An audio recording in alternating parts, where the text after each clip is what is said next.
I nodded, pointed to the sun, and gave them such a vivid rendering of a thunderclap as startled them. They all withdrew a pace or so and bowed. Then came one laughing towards me, carrying a chain of beautiful flowers altogether new to me, and put it about my neck.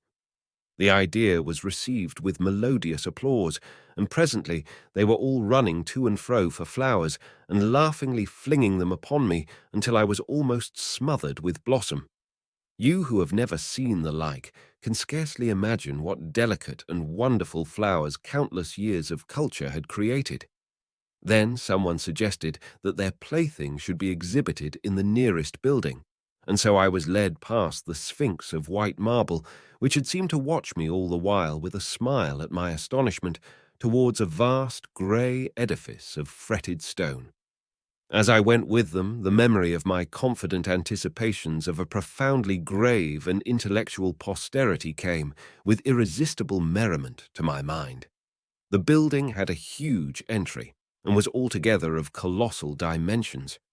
I was naturally most occupied with the growing crowd of little people, and with the big open portals that yawned before me, shadowy and mysterious. My general impression of the world I saw over their heads was a tangled waste of beautiful bushes and flowers, a long, neglected and yet weedless garden.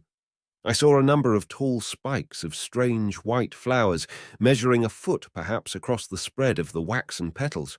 They grew scattered, as if wild, among the variegated shrubs, but as I say, I did not examine them closely at this time. The time machine was left deserted on the turf among the rhododendrons.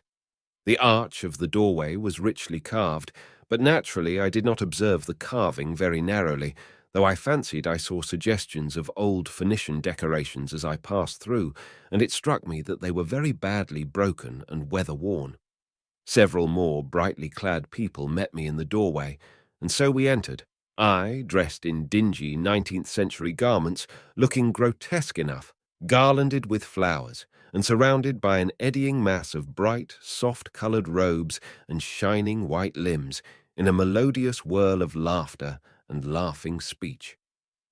The big doorway opened into a proportionately great hall hung with brown. The roof was in shadow, and the windows, partially glazed with coloured glass and partially unglazed, admitted a tempered light. The floor was made up of huge blocks of some very hard white metal, not plates nor slabs, blocks, and it was so much worn, as I judged by the going to and fro of past generations, as to be deeply channeled along the more frequented ways. Transverse to the length were innumerable tables made of slabs of polished stone, raised, perhaps, a foot from the floor, and upon these were heaps of fruits.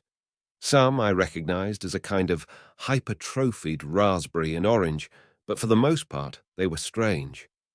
Between the tables was scattered a great number of cushions.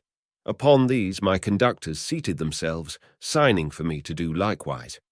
With a pretty absence of ceremony, they began to eat the fruit with their hands, flinging peel and stalks and so forth into the round openings in the sides of the tables. I was not loath to follow their example, for I felt thirsty and hungry.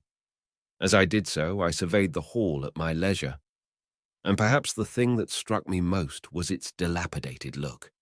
The stained-glass windows, which displayed only a geometrical pattern, were broken in many places, and the curtains that hung across the lower end were thick with dust, and it caught my eye that the corner of the marble table near me was fractured. Nevertheless, the general effect was extremely rich and picturesque. There were perhaps a couple of 100 people dining in the hall, and most of them, seated as near to me as they could come, were watching me with interest, their little eyes shining over the fruit they were eating. All were clad in the same soft and yet strong, silky material.